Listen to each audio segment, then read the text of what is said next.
The first time Nguyen Van Duc hears the sound, he thinks it's thunder. September 12th, 1961. 05:47 hours. He's sleeping in a bunker south of Saigon. Viet Cong soldier, age 19. Been fighting for 6 months. Knows the sounds of war, mortar fire, artillery, rifle shots, aircraft engines. But this sound is different, distant, getting closer. Whop-whop-whop. Rhythmic, mechanical, aggressive, like nothing he's heard before. Duc wakes his squad leader, Sergeant Phan Van Minh, says, "Do you hear that?" Minh listens. His face changes, goes from relaxed to tense in seconds, says, "American helicopter, new type. We received warning last week. Intelligence says Americans have new sky machine, fast, maneuverable, dangerous." Duc, what do we do? Minh, when you hear that sound, you hide immediately. Don't wait to see it. Don't try to shoot it. Hide, because if you can hear it, it can see you. And if it sees you, you die. The sound gets louder, closer. Whop, whop, whop, whop, whop. Like helicopter blades, but sharper, more aggressive, more threatening. The sound fills the jungle, echoes off trees, makes it impossible to determine direction. Could be coming from anywhere, could be one helicopter, could be 10. Duc and his squad scramble out of the bunker, hide under dense jungle canopy, press themselves into undergrowth, stay absolutely still. The sound passes overhead, maybe 200 meters up, maybe less. Duc can't see it through the jungle canopy, just hears it, the whop, whop, whop that seems to shake the air. Then it's gone, fading into distance. Silence returns to the jungle. Minh says, "That's the new American weapon, the helicopter they call Huey." You'll hear it again. Many times. Learn to recognize it. Learn to hide when it comes, because that sound means death is hunting you. Duc doesn't understand yet, doesn't know what the sergeant means. It's just a helicopter, just a machine. The Americans have had helicopters before. They're targets. You shoot them, they crash. They're not that dangerous. But over the next 4 years, Duc will learn. Will understand exactly what Minh meant. Will learn to fear that sound more than any other weapon in the war. Will learn that whop, whop, whop means Americans can reach you anywhere, anytime, and there's nothing you can do to stop them. This is the story of the helicopter everyone laughed at, and the soldier who learned to fear it. How a machine called the flying Coffin by its own pilots became the sound of death to the Viet Cong. How one American pilot and one Vietnamese soldier became connected by that sound, one delivering salvation, one receiving terror. And how what happened over 4 years proved that sometimes the most effective weapon isn't the one that kills the most. It's the one that's everywhere, always, impossible to escape. If you want stories about weapons that win through presence, not firepower, through psychological dominance, not destruction, hit subscribe right now. Because what happens between September 1961 and November 1965 will transform the Huey from joke to legend. We'll teach Duc that the sound means inevitable American presence. We'll teach American pilot James Chen that he's not just flying transport missions, he's delivering hope and terror simultaneously. And the moment when their paths cross, when Chen's shot-down Huey crashes 50 meters from Duc's position, will prove that the sound connects them, binds them, makes them participants in the same psychological war. The sound of the Huey, the sound that saved Americans and hunted the Viet Cong, the sound neither man will ever forget. 8 months earlier, March 1961, Fort Rucker, Alabama, Chief Warrant Officer James Chen watches the crash from the ground. He's 28 years old, helicopter pilot, 5 years experience. transitioning from the H-21 Flying Banana to the new UH-1 Iroquois, already nicknamed Huey by the crews. He watches test pilot Captain David Walsh demonstrate the Huey. Standard flight, routine maneuvers, showing what the machine can do. The helicopter is in the air maybe 10 minutes, hovering, moving forward, banking. Basic stuff. Then at 800 feet, something goes wrong. The helicopter starts spinning, uncontrolled rotation.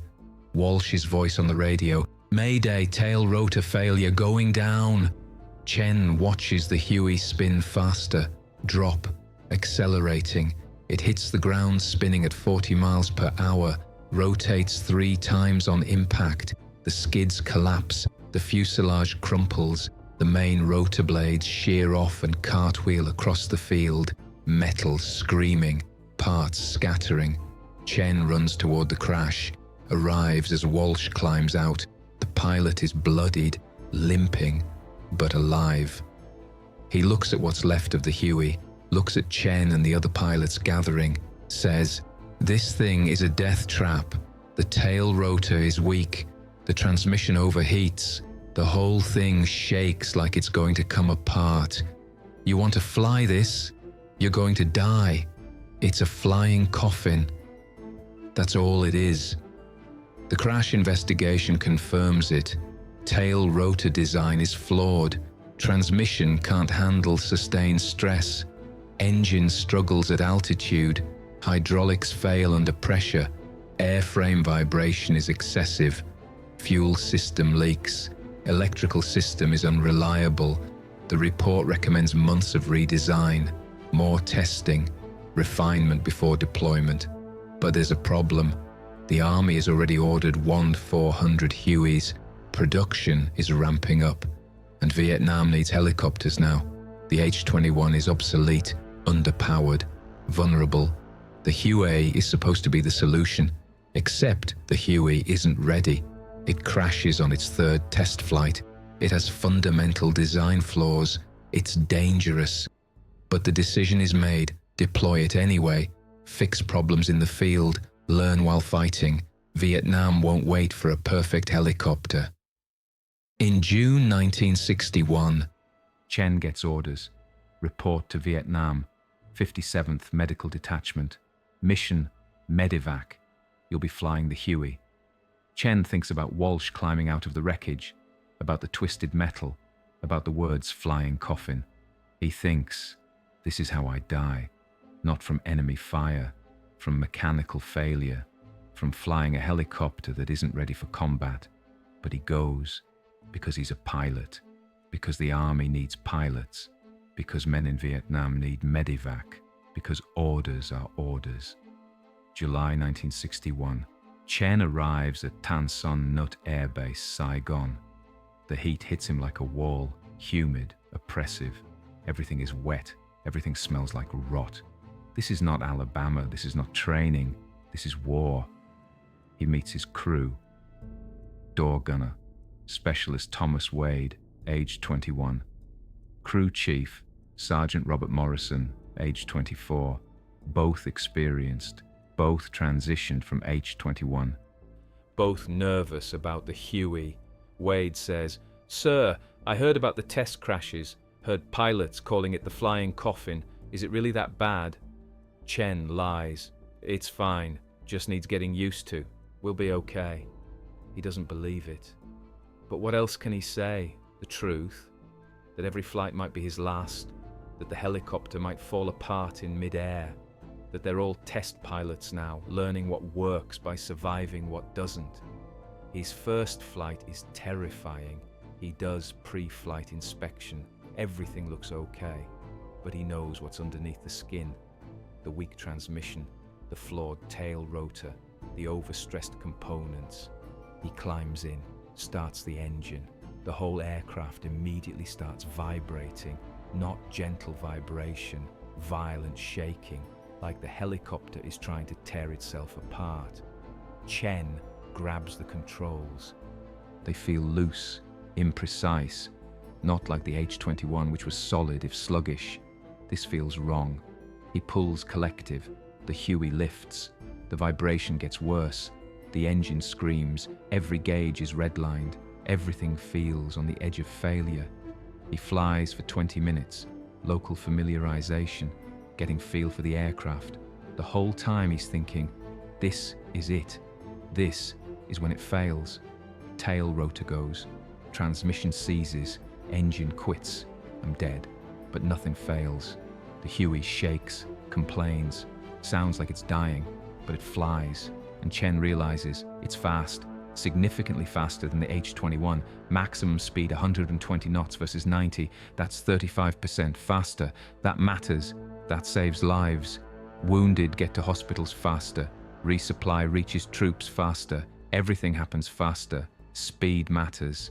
But Chen still doesn't trust the machine. Still thinks it's going to kill him. Still calls it the flying coffin like everyone else. September 12th, 1961. His first combat medevac. The mission that changes everything. 0612 hours. Radio call. Dust-off needed. Infantry platoon ambushed. 3 wounded. 1 critical. Need immediate evacuation. Chen is already in the air for morning patrol. He diverts. Heads to coordinates. Flying at 100 knots. The Huey shakes violently. Engine screaming. But covering ground fast, very fast. He arrives at the coordinates in 12 minutes. Landing zone is rice paddies. He can see the infantry platoon, pinned down by Viet Cong fire, tracers in the air, mortar rounds impacting. The wounded are 100 meters from the infantry position, can't reach them. Too much fire. Chen calls, "This is Dust-Off 27. I have visual on wounded." Can you mark LZ? Ground commander, negative. Too hot. We can't reach them, can't mark. You'll have to land under fire. Chen has never done this before, landing under fire. In training they said, wait for fire to stop. Wait for infantry to secure the LZ. Don't land while taking fire, but the wounded are bleeding out. Critical patient has maybe minutes. Chen can see him, can see the medic trying to keep him alive. If Chen waits, the soldier dies. Chen makes decision. I'm coming in. He drops toward the rice paddies, flares to slow. Incoming fire intensifies. He can hear bullets hitting the Huey, sharp cracks, metal on metal. The thin aluminum skin might as well be paper. Rounds punch through, exit the other side. The helicopter isn't armored. There's nothing protecting him except luck. Wade, the door gunner, returns fire with M60 machine gun, long bursts, suppressing the Viet Cong, buying seconds. Morrison, the crew chief, is ready at the other door, also firing, also suppressing. Chen lands hard, skids hit mud, the Huey settles. Wade and Morrison jump out, sprint to the wounded. Incoming fire is continuous now, rounds snapping past, hitting the helicopter, hitting the ground, hitting everything. Chen sits in the cockpit, exposed, vulnerable. He can see muzzle flashes, can see where fire is coming from, can't do anything about it. Just sit, wait, keep the engine running, be ready to lift the instant the wounded are loaded. Wade and Morrison reach the wounded. 2 can walk, 1 can't. Critical patient, gut shot, unconscious, bleeding badly. They lift him, carry him, moving fast. Medic helps. All 3 running toward the Huey. Incoming fire focuses on them. Running men at targets. Chen sees dirt kicking up around them, sees rounds passing close, thinks they're not going to make it. They're going to get hit. They're going to die 20 meters from the helicopter, but they make it. Load the critical patient.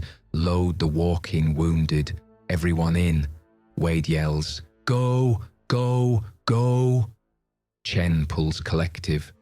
The Huey lifts, struggles, overloaded with wounded and crew and fuel and ammunition. The engine strains. The rotor blades droop under the load.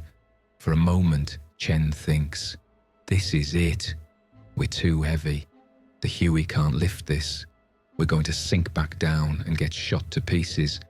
But the Huey claws for altitude, shaking worse than ever, engines screaming, every component stressed to maximum, but climbing slowly, painfully, but climbing. Getting out of the kill zone. More rounds hit. Chen hears them, feels them. The whole helicopter shudders with each impact, but nothing critical fails. Engine keeps running, transmission keeps turning, hydraulics keep working. The Huey stays in the air, they clear the tree line. Out of direct fire, Chen levels off, heads for field hospital, 10-minute flight. The medic in back is working on the critical patient, CPR, pressure bandages, everything he can do.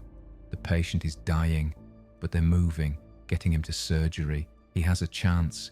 Chen lands at field hospital, surgeons waiting. The critical patient is rushed to operating room. The other wounded are treated. Everyone survives, all three. The critical patient makes it through surgery, lives. Chen shuts down the Huey, climbs out, walks around the aircraft. Starts counting bullet holes. 1, 5, 10, 20. He counts 47 holes. 47 rounds that hit the helicopter. 47 holes punched through aluminum skin, but none hit anything critical. 47 rounds and not one hit the engine, or the transmission, or the fuel tanks, or the hydraulics, or the crew. 47 rounds and the Huey kept flying. Chen realizes Walsh was wrong. This isn't a flying coffin. Yeah, it's loud. Yeah, it shakes. Yeah, it feels like it's falling apart, but it's tough. Bullets pass through thin skin but miss vital components. You can shoot the hell out of a Huey and it keeps flying, keeps bringing people home. That mission changes Chen's mind. The Huey isn't perfect, but it works. It saves lives. That's all that matters. He climbs back in, radio's base. Dust off 27, returning to station. Ready for next mission. Because there's always a next mission, always more wounded, always more men who need the Huey, who need that whop-whop-whop sound that means help is coming. September 12th, 1961. Same day, 06:27 hours, 15 minutes after Chen's medevac. Nguyen Van Duc hears the helicopter again, the same whop-whop-whop sound. But this time, it's different. This time, it sounds angry, fast, aggressive. Coming from the direction of the ambush his unit just conducted. Duke's unit ambushed the American patrol, killed 3, wounded several more, then withdrew before American reinforcements arrived. Standard tactics, hit and fade. That's how they survive. But now the helicopter sound is coming back, getting closer. Duke and his squad are 400 meters from the ambush site, hidden in jungle, watching, waiting to see American response. The sound gets very loud, very close. Duke can see the helicopter now, flying low, fast. The whop-whop-whop is overwhelming, shaking the air. He's never seen this type of helicopter before, smaller than the big American transport helicopters, more agile, moving fast. The helicopter lands in the rice paddies, right where Duke's unit ambushed the Americans, right where the wounded are lying. It lands under fire. Duke's unit is still shooting, still trying to finish the wounded, but the helicopter lands anyway. Duke watches men run from the helicopter, load the wounded, run back. The whole operation takes maybe 90 seconds. Then the helicopter lifts off, shaking, struggling, overloaded, but lifting, getting out, taking the wounded. Duke has never seen anything like this. The French had helicopters, slow, cautious. They'd land only after the area was secured, only after fighting stopped. Easy targets. Duke's unit shot down several French helicopters, easy kills. But this American helicopter landed while they were shooting at it. Landed, loaded wounded, left, all under fire. Like the bullets didn't matter, like Duc's unit couldn't stop it. Min, Duc's squad leader, says, "That's what I told you. That's the Huey. They don't wait for safe conditions. They come anyway, land anyway, take their wounded anyway. You can shoot at them, you can hit them, but they keep coming. That's why that sound is dangerous. That sound means Americans will come for their wounded no matter what. Means they won't leave anyone behind. Means we can ambush them, but we can't stop them from getting their wounded out." Duc asks, "How do we fight that?" How do we stop helicopters that ignore our fire? Min, we can't, not with rifles. We need anti-aircraft weapons, heavy machine guns, but we don't have those, so we adapt. When we hear that sound, we finish our attack quickly and withdraw, because if the helicopter can land, more helicopters will come, with more soldiers, with more weapons. That sound means finish fast and leave, or get trapped. That day, Duc learns his first lesson about the Huey. The sound means American capability, means they can reach their wounded, means ambushing Americans isn't enough. You have to kill them instantly, because if they survive long enough to call for help, the Huey comes. And once the Huey comes, they survive, they get evacuated, they get saved. Over the next 3 months, September to December 1961, Duc hears the Huey sound frequently. Several times per week, sometimes daily. Each time it means Americans are operating nearby. Each time it means American wounded are being evacuated. Each time it means the Americans can do things Duc's unit can't do, can move faster, can support troops better, can save their wounded. The sound becomes familiar, recognizable, distinctive. Duc can distinguish the Huey sound from other helicopters, the sharper whop-whop-whop, the faster rhythm. He learns to recognize it from kilometers away, learns which direction it's coming from, learns approximately how far, and he learns what it means. Americans are coming. Hide, wait. Don't engage unless you're sure you can win. Because if you ambush Americans and they call for help, the Huey comes. And once the Huey comes, more Americans come, and you get outnumbered, surrounded, killed. The sound teaches Duc caution, teaches him that Americans have capabilities his unit doesn't have, teaches him that the jungle doesn't protect him as much as he thought, because the Huey can go anywhere, can land anywhere, can reach anyone. The jungle is penetrable, and the whop-whop-whop proves it. December 1961, Chen has flown 127 combat medevac missions, evacuated 487 wounded soldiers, been shot at on 84 missions, taken hits on 39 missions, accumulated 293 bullet holes across 5 different Hueys, never been shot down, never lost a patient who was alive when loaded, 100% survival rate for patients who make it to the helicopter alive. The Huey has proven itself. Yeah, it vibrates. Yeah, maintenance is a nightmare. Yeah, components fail regularly, but it works, gets the job done, saves lives.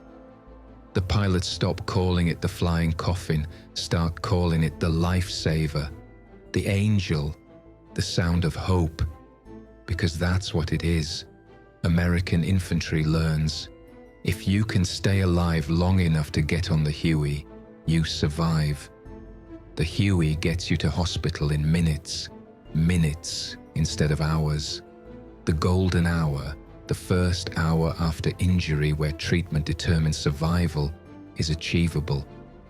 Men who would have died in previous wars now live because of the Huey, because of the speed, because of pilots like Chen who land under fire and pull wounded out. The Army studies the results. Casualty survival rates in Vietnam, 82%. In Korea, 75%. In World War II, 70%. Vietnam survival rates are highest in history because of the Huey. because wounded get to surgery fast enough, because evacuation is measured in minutes, not hours. And American soldiers learn the sound, learn what whop-whop-whop means. Means help is coming, means don't give up, means hold on just a little longer. The Huey is coming. Chen starts noticing it on missions. He lands to pick up wounded.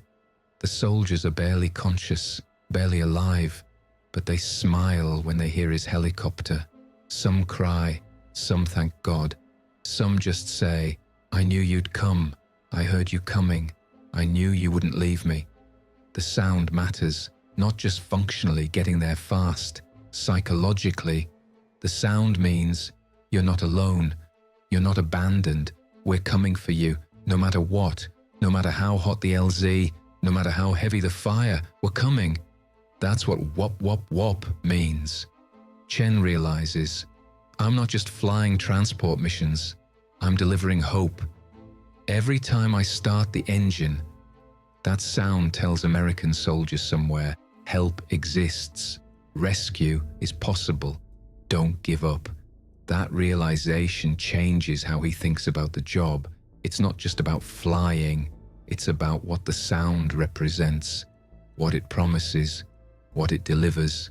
February 1962, Operation Chopper, first major air assault using Hueys, 30 helicopters, 1,000 South Vietnamese troops.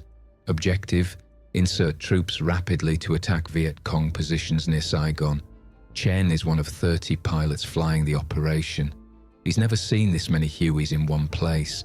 30 helicopters taking off simultaneously. The sound is incredible, overwhelming. Whop, whop, whop, whop, whop. Multiplied by 30, echoing off buildings, shaking the air. You can feel it in your chest, in your bones. The sound is physical force. They fly in formation. 30 Hueys approaching the landing zone. The plan, all 30 land simultaneously, overwhelm the Viet Cong with sudden massive force. 1,000 troops arriving in 90 seconds. No time to react, no time to set up defense, just sudden overwhelming presence.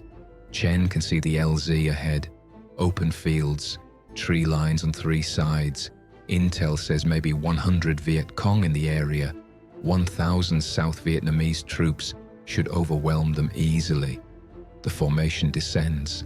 30 Hueys landing simultaneously. The sound must be incredible from the ground. Chen can't imagine what it sounds like to someone not expecting it. 30 helicopters. The whop, whop, whop from every direction. Deafening, overwhelming, impossible to determine how many, impossible to determine where they're coming from. They land, troops jump out, fanning out, securing the LZ. Chen lifts off immediately, makes room for the next wave. The entire insertion takes 4 minutes, 1,000 troops on the ground in 4 minutes. That's the promise of air mobility. That's what the Huey enables. The operation is a success. Viet Cong flee, don't engage, don't fight, just run. The overwhelming force, the speed of insertion, the sound of 30 helicopters arriving simultaneously, it's too much. Fighting is suicide. Better to run, disappear, survive. Intel analyzes the operation, questions captured. Viet Cong, why did you flee? Why didn't you fight? The answer, the sound, the helicopters. We heard them coming, couldn't count how many, couldn't determine direction, thought hundreds of helicopters, thought thousands of troops. We ran because fighting seemed impossible. The sound was everywhere, from every direction, overwhelming, terrifying. We ran. This is the first time American command realizes the Huey isn't just transport, it's psychological weapon. The sound creates terror, creates uncertainty, creates the impression of overwhelming force. Even when actual force is modest, 30 helicopters sounds like 100, sounds like unstoppable American capability, sounds like run or die. Intel starts tracking this effect, monitoring Viet Cong responses to helicopter operations. The pattern is consistent. When they hear multiple Hueys, they flee. The sound triggers panic, triggers retreat. The sound itself is the weapon. February 1962, same operation. Duc is one of the Viet Cong in the area. He hears the helicopters long before they arrive. The sound starts distant, then gets louder, louder, louder than he's ever heard. He's heard one Huey before. 2 Hueys occasionally, but this is different. This is many helicopters, many. The sound comes from everywhere, north, south, east, west, echoing through the trees, reflecting off the ground. Impossible to count, impossible to locate. Duc thinks 10 helicopters, 20, 50, he can't tell. The sound is too overwhelming, too confusing, just knows. Many helicopters coming, many Americans coming, too many. His unit commander yells, "Withdraw! Immediately! Too many helicopters! Withdraw to fallback positions!" Duc and his unit run, abandoning their positions, abandoning supplies, abandoning everything, just running, because the sound means they're outnumbered, overwhelmed, about to be surrounded. Running is survival. They run 2 kilometers before stopping, hide in dense jungle, wait, listen. The sound continues for 20 minutes. Helicopters landing, taking off, landing again. The whop-whop-whop is constant, proof that Americans are landing many troops, many reinforcements. The area is lost. Better to survive than fight. After the helicopters leave, Duc's commander conducts after-action assessment. Asks, "How many helicopters did you count?" Duc, "I couldn't count. The sound was everywhere. Maybe 50, maybe more." Another soldier, "I counted 30, maybe 30 helicopters." Another, "The sound was too confusing. Could be 20, could be 100, I don't know." The commander, "Intelligence will find out, but the lesson is clear. When many helicopters come, we withdraw. We cannot fight that many Americans. We cannot fight helicopter insertion. We survive by not being where the helicopters land. Remember this." Duc remembers. Learns that the Huey sound in large numbers means run, immediately. Don't try to count. Don't try to fight. Just run. Because the sound means overwhelming American force, means you're outnumbered, means staying, means dying. That's the second lesson the Huey teaches Duc. Multiple helicopters means certain defeat. The sound multiplied means leave now or die. Over 1962 and 1963, the pattern continues. Chen flies more missions, more wounded evacuated, more soldiers saved. The Huey becomes ubiquitous, always present, always available, always coming when called. The sound becomes constant background of the war. American soldiers hear it daily, multiple times daily.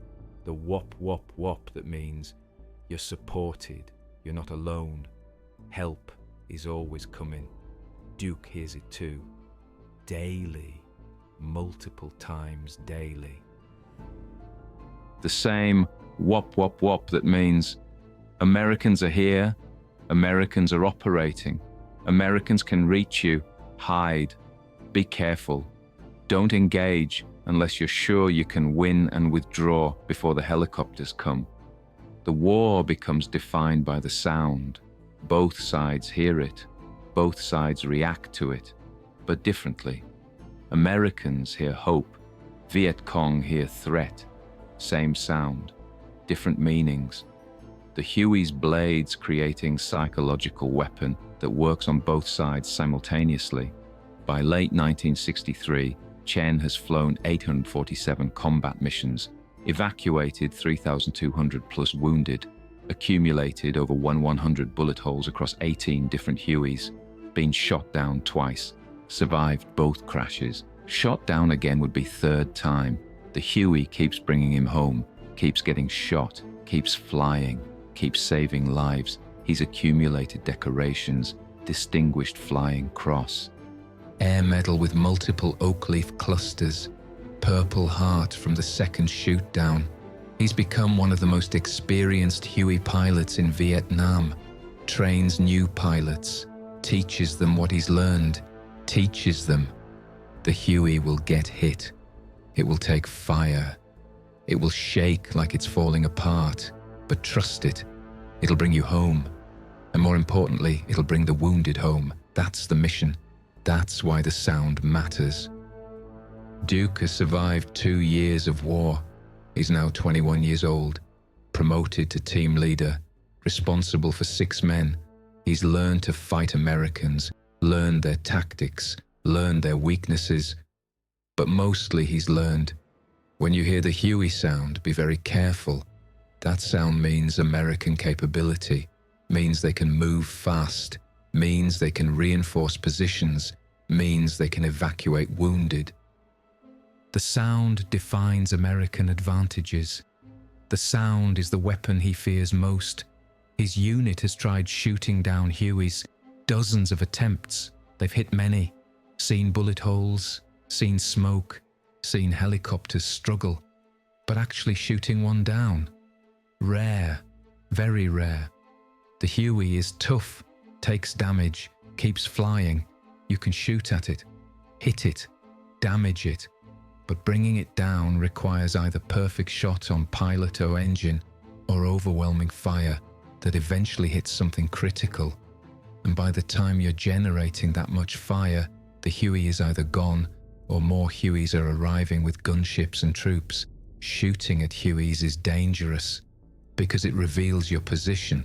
And once your position is revealed, Americans call in artillery, airstrikes, more helicopters with troops. Better to hide, better to let the Huey pass. Better to survive by not engaging. That's what Duc teaches his team. When you hear the Huey, hide. Don't shoot unless ordered. Don't reveal position. The Huey is bait. Americans want you to shoot at it, want to find you, want to kill you. Don't take the bait. Hide. Stay alive. The sound teaches Duc's unit to fear exposure, to value concealment above engagement, to understand that sometimes the best way to fight is to not fight, to let the enemy pass, to survive by being invisible. The Huey sound teaches caution, teaches patience, teaches that engagement has costs.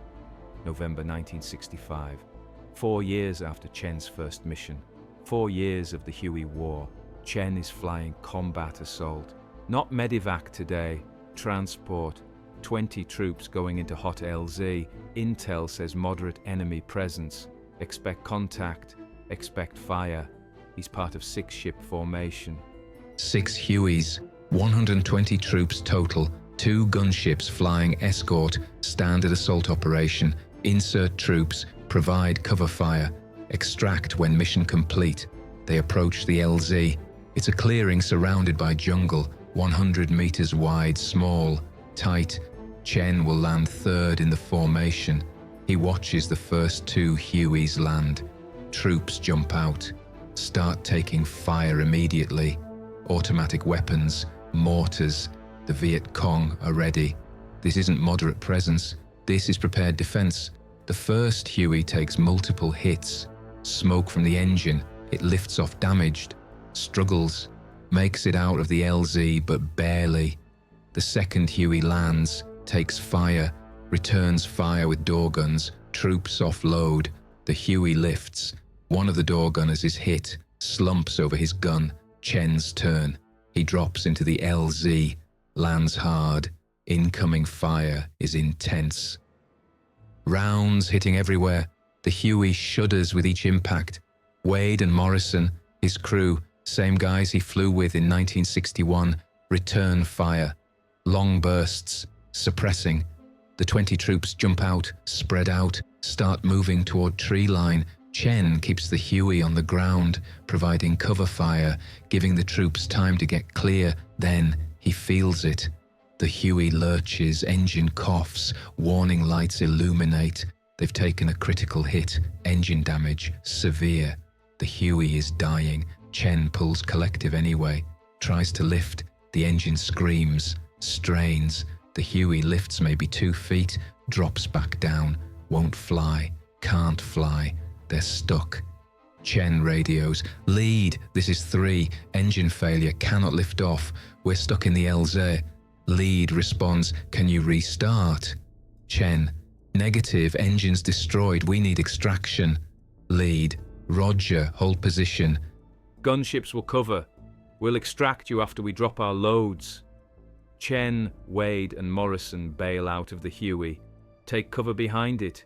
Use the helicopter as shield. Incoming fire is continuous, rounds punching through the Huey, through the thin aluminum. But it's still protection, still better than nothing. They wait.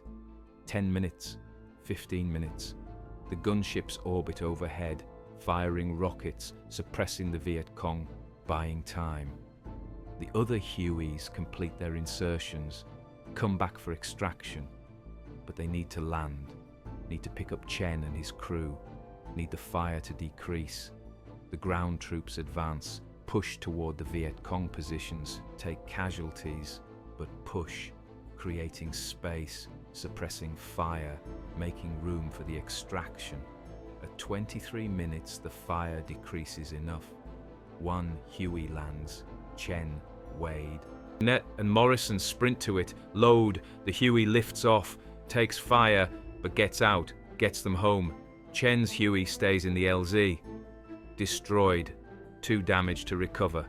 It'll be stripped for parts later if possible, or destroyed in place, but right now it's abandoned.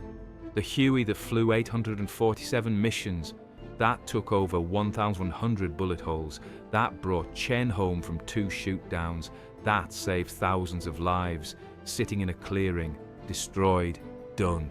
Chen is angry, frustrated, that Huey saved his life dozens of times, brought him home from impossible situations, and now it's gone, destroyed in a random LZ, by random fire, after surviving everything. But he's also alive. Wade is alive. Morrison is alive. The Huey did its job one last time, protected them, got them down safely, gave them cover, saved them even while dying. That's what the Huey does. Saves people. Even when it's dying, even when it's destroyed, it saves people. That's the mission. That's why it matters. November 1965, same day, same LZ, different perspective. Nguyen Van Duc is in the jungle 50 meters from the clearing. His unit is one of several defending this position. They knew Americans were coming, set up prepared defenses, heavy weapons, multiple machine guns, coordinated fields of fire. They're ready. Then the helicopters arrive. Duke hears them before he sees them. Multiple helicopters, the whop-whop-whop from multiple directions. His heart sinks. Many helicopters mean many Americans. This is going to be bad. His unit opens fire as the helicopters land. They hit several. See smoke, see damage, see one helicopter crash land and stay down. Small victory. One helicopter destroyed. But 6 helicopters means 120 Americans, maybe more. His unit has maybe 40 fighters. They're outnumbered 3 to 1, and more helicopters will come, always more. The American troops advance. They're good, well-trained, coordinated. They use covering fire, maneuver effectively. Duc's unit fights, kills several Americans, takes casualties themselves. But the Americans keep coming, keep pushing, overwhelming through numbers and firepower. Duke's commander orders withdrawal. They've done what they can, delayed the Americans, inflicted casualties. But staying means dying. Time to fade into jungle, disappear, survive. Duke's team covers the withdrawal. They fire from concealment, slow American advance, give their unit time to escape. It's dangerous. Several of Duke's fighters are hit, 2 killed, one wounded, but they accomplish the mission. The unit withdraws successfully. As Duc prepares to withdraw himself, he looks at the clearing. The destroyed American helicopter sits there, abandoned, smoking, damaged beyond repair. He could go to it, could salvage parts, could try to recover weapons or equipment, could claim victory by capturing American equipment, but he doesn't, because he hears more helicopters coming, the whop-whop-whop approaching. Americans are coming back, maybe to recover the helicopter, maybe to bring more troops. Doesn't matter. More helicopters mean more danger. Time to leave. Duc withdraws into jungle, moves 2 kilometers before stopping. His team regroups, assesses. 2 dead, 1 wounded, equipment intact, mission accomplished. Delayed Americans withdrew successfully, but Duc knows the truth. They didn't win. They survived. That's different. The Americans landed, put troops on the ground, took the objective. Yeah, they lost 1 helicopter. Yeah, they took casualties, but they accomplished their mission, and Duc's unit retreated. That's the pattern. Americans attack, Viet Cong fight, Viet Cong withdraw. Americans take territory, Viet Cong survive elsewhere. The helicopter sound defines this pattern. The whop-whop-whop means Americans are coming, fight if you must, but eventually withdraw, because you can't win against helicopter mobility, can't win against speed, can't win against the ability to bring overwhelming force to any location in minutes. 4 years of hearing that sound taught Duc, the Huey is the weapon that matters, not the guns, not the bombs. The Huey, because the Huey means Americans can go anywhere, fight anywhere, reinforce anywhere. Evacuate wounded from anywhere.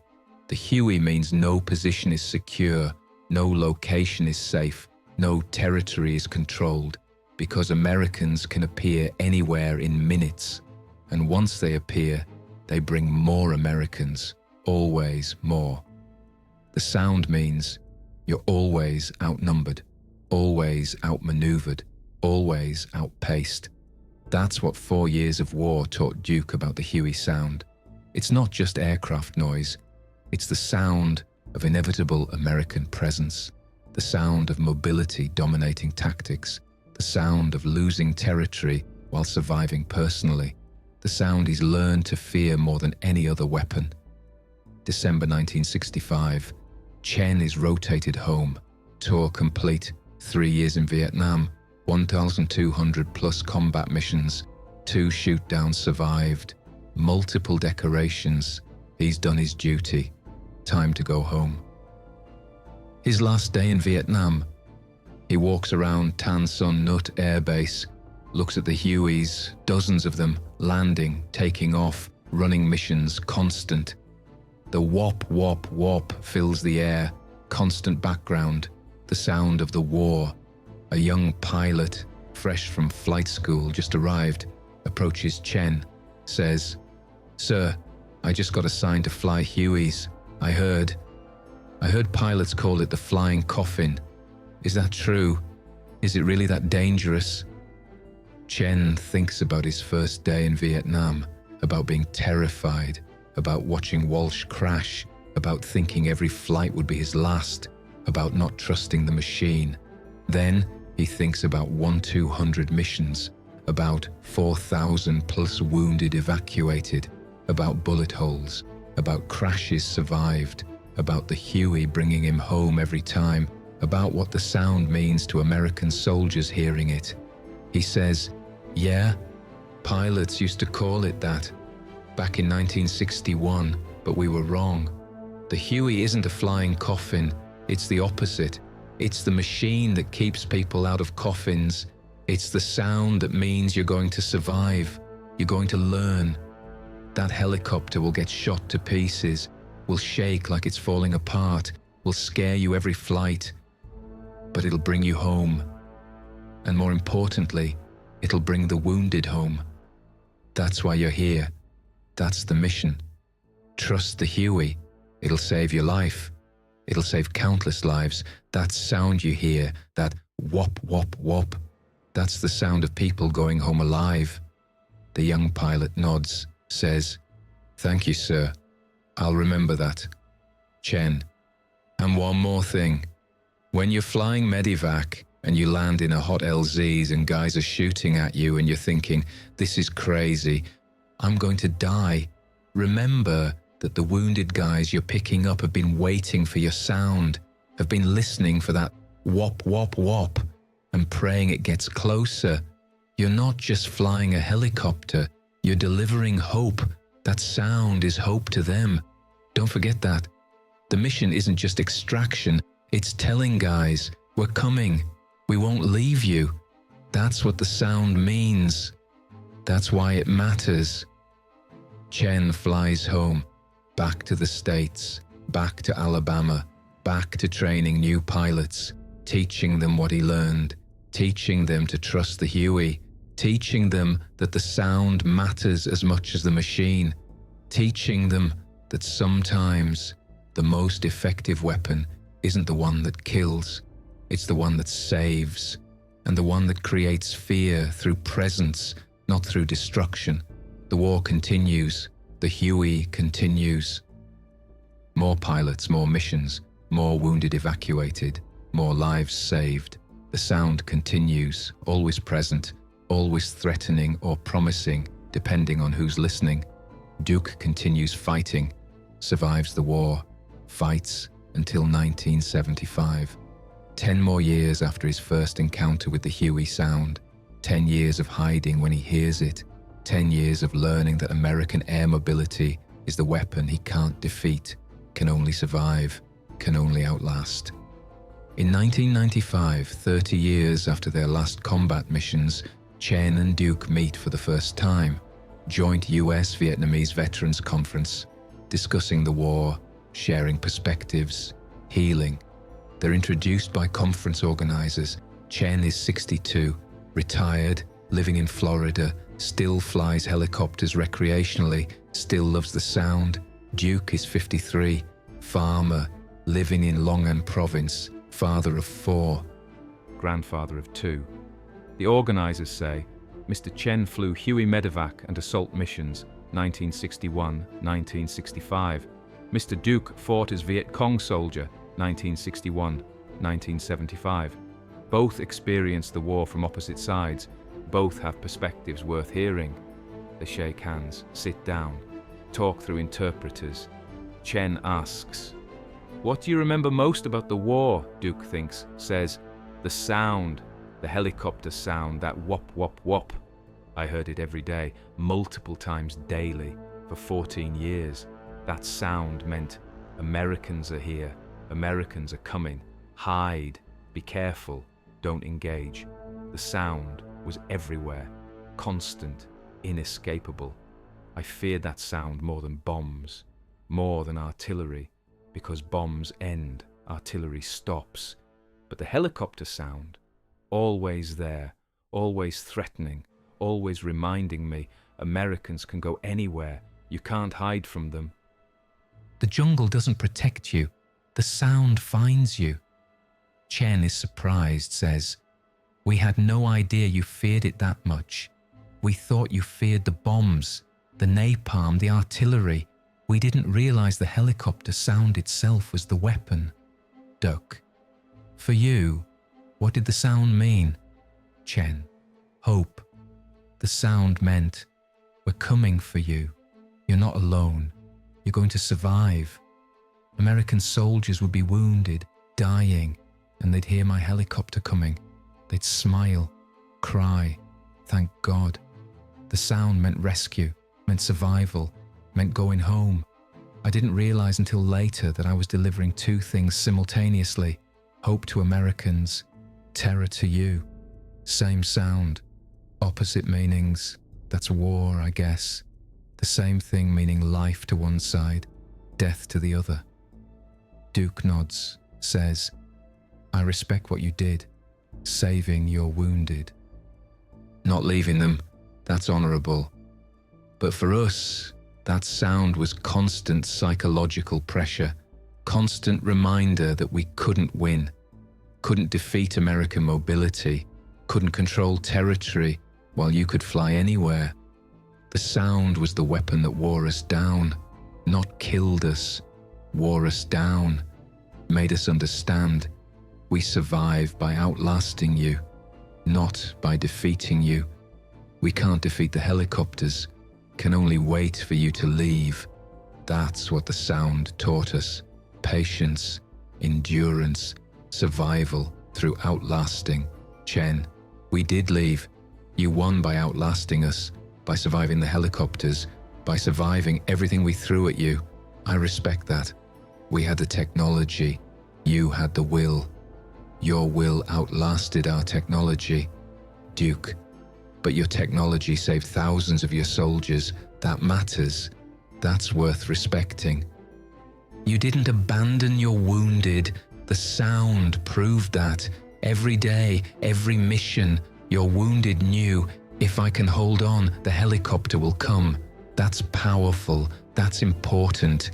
Even though that sound terrified us, I respect what it meant to your side.